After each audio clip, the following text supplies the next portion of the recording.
Hey there, friends. So at the beginning of this series, I offered this challenge, as we're trying to learn to lead a legacy, how to live life well when life's not going well.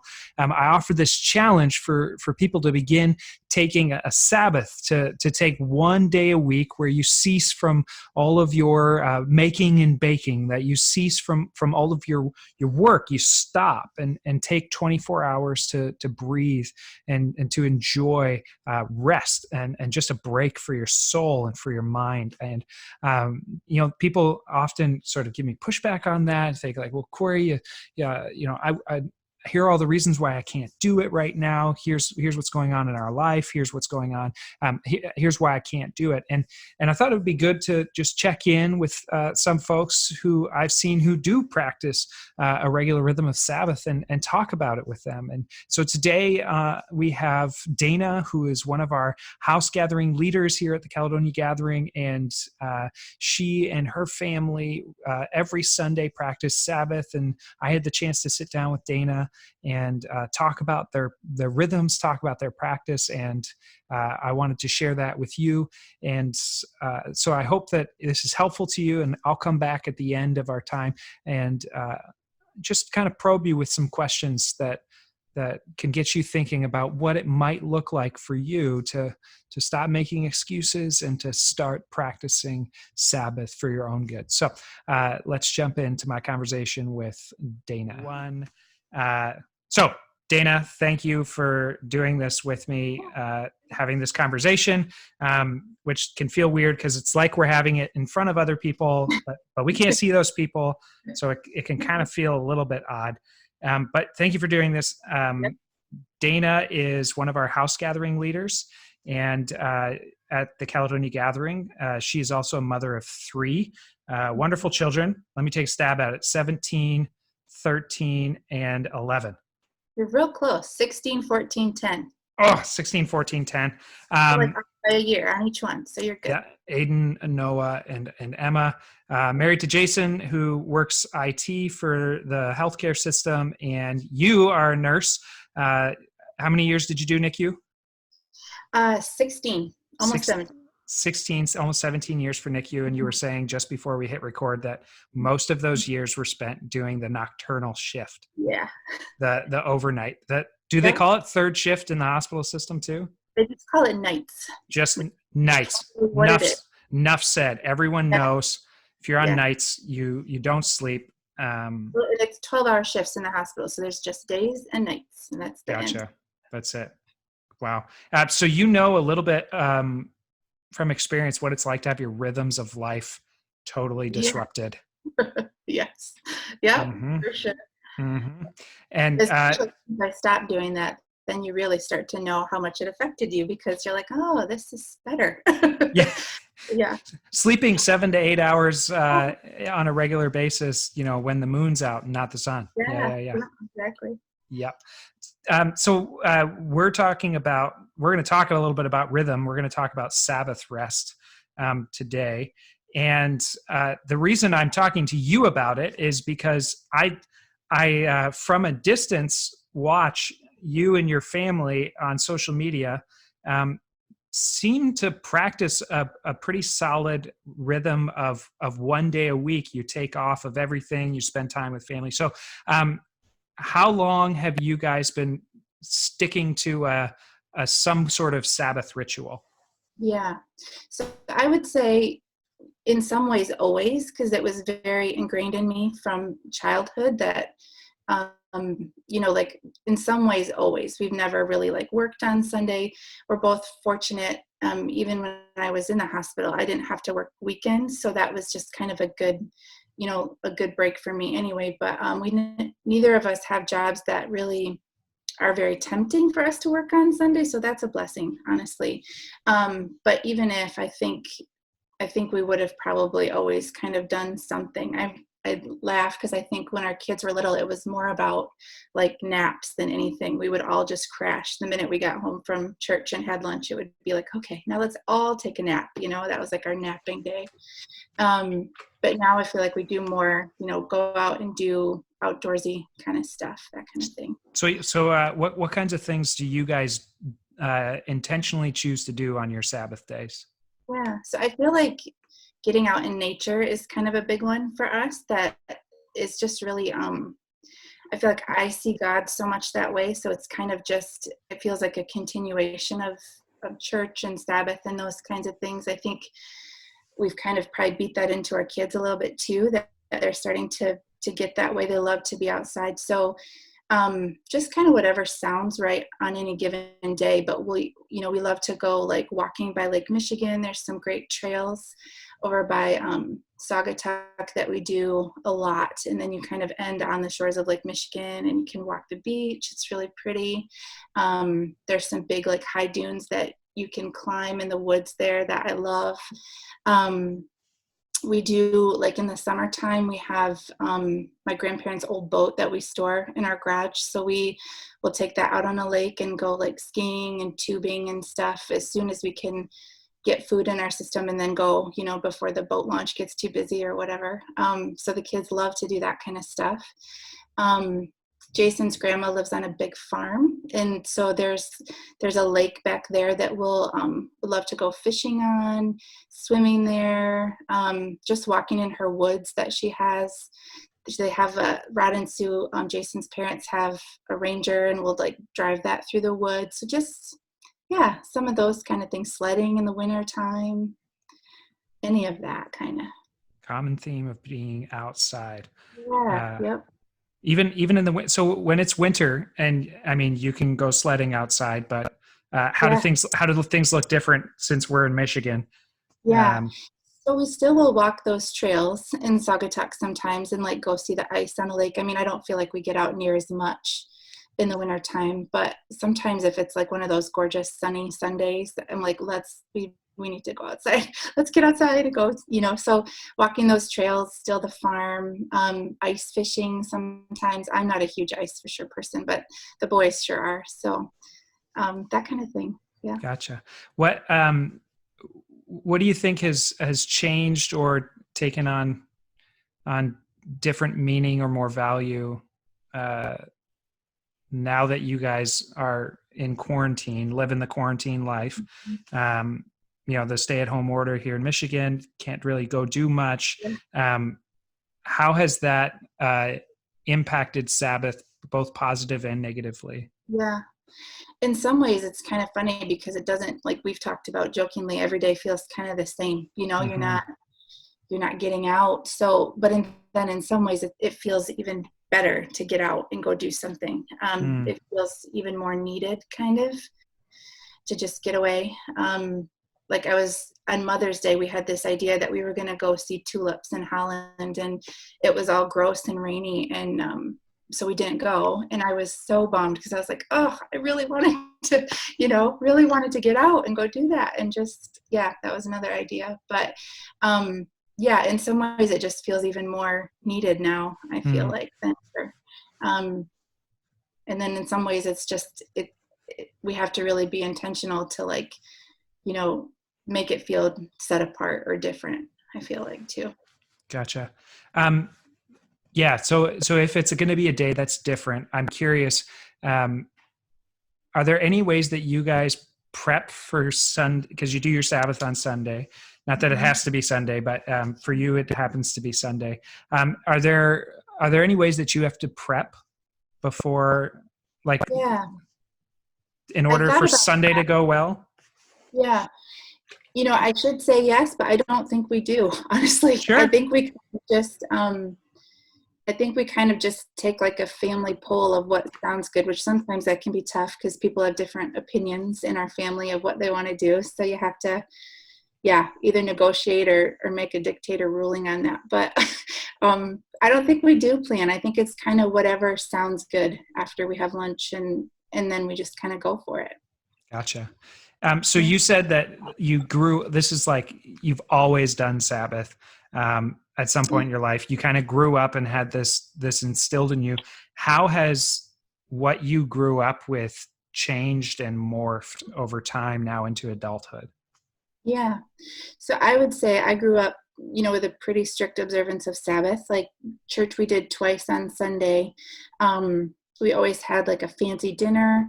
after church or our fancier dinner, whatever that was of the week.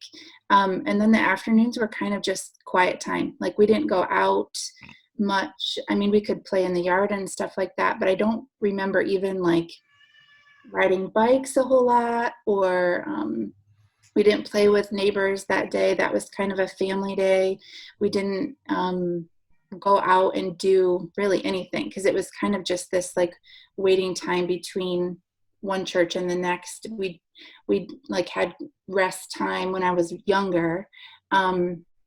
Things like my dad never did. Like even sometimes here too, we'll do like yard things if it's fun. If Aiden loves to mow the lawn, so if he wants to mow on Sunday, I have no problem with that.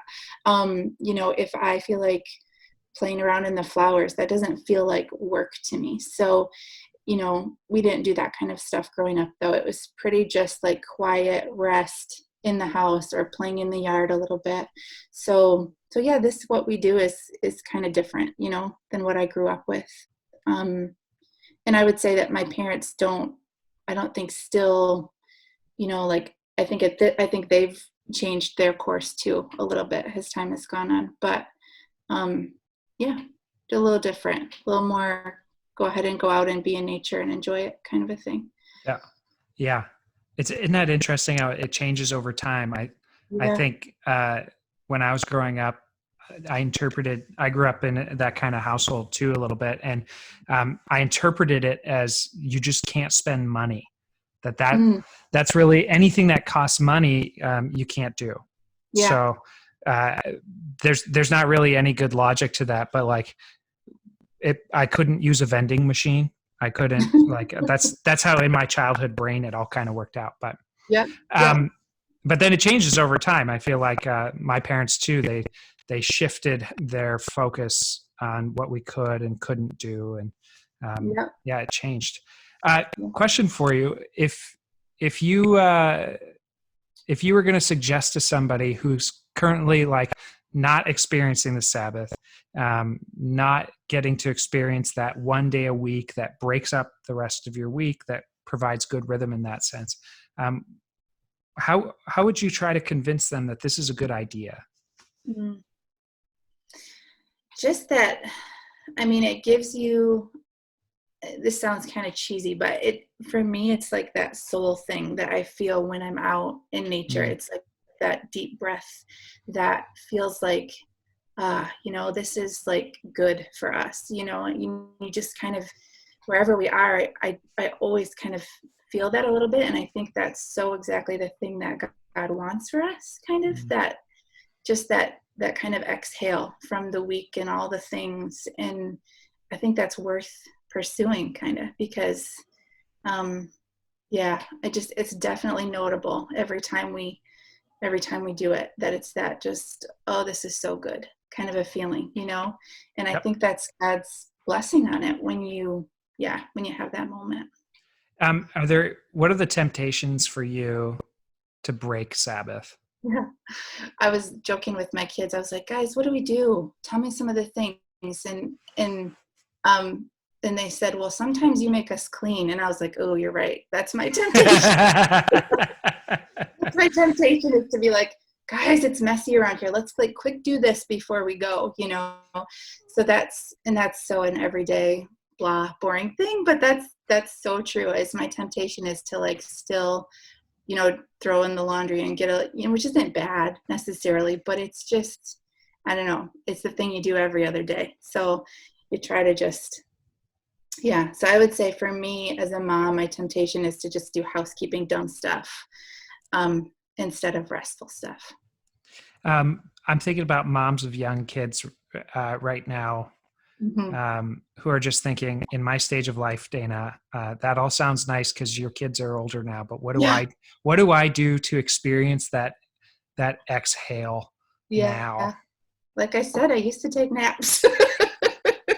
um, but whatever sounds good, I would say. I mean, I wish we had done more of this when the kids were little too, just strap them into a pack and go for the walk or whatever. But Mm, I remember that tiredness, that like, ooh.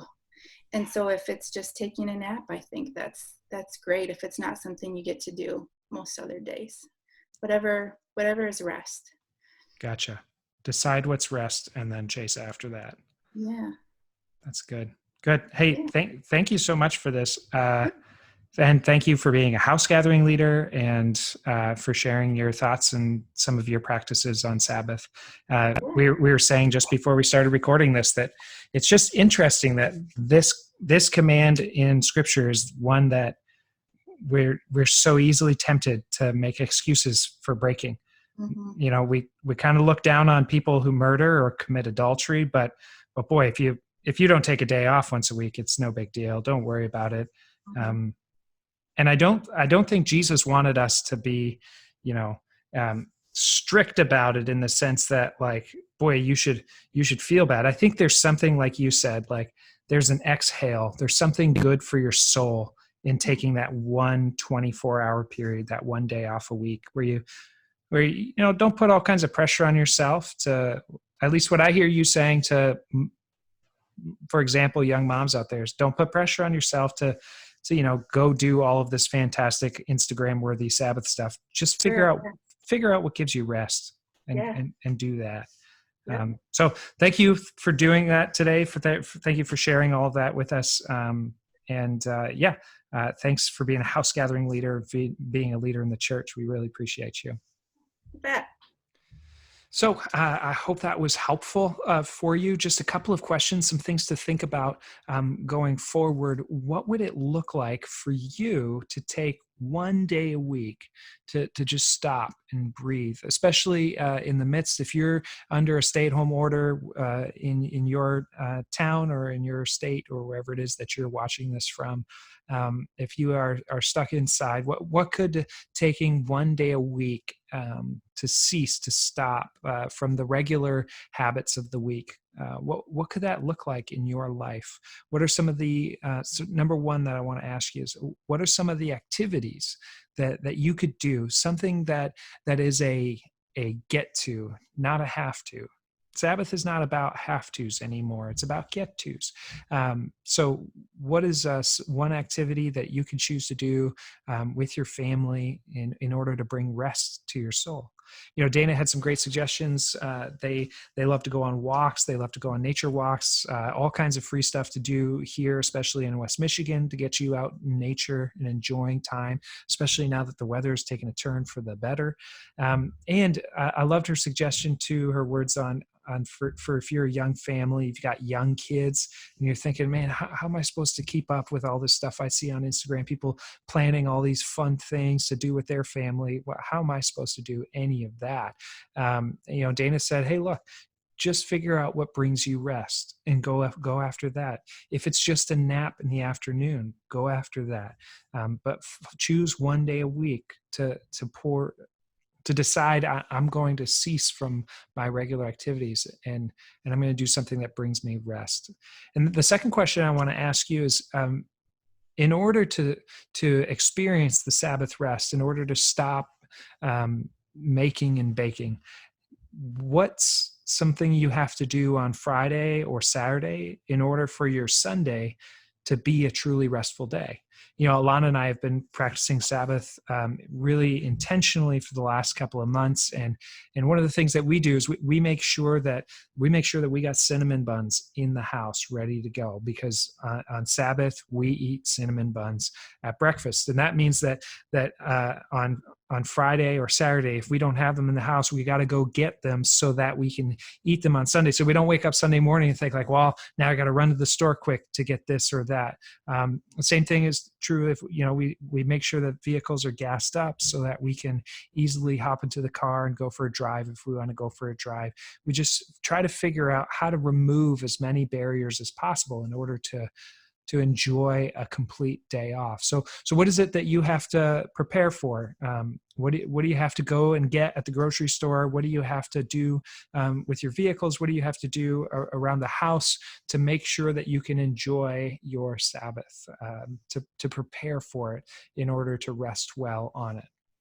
And the third question I want to ask you is, Not just what's one activity you need to do and what's something that you need to do on leading up to your Sabbath in order to prepare for it, but I want to ask you what's at stake here if you don't do this?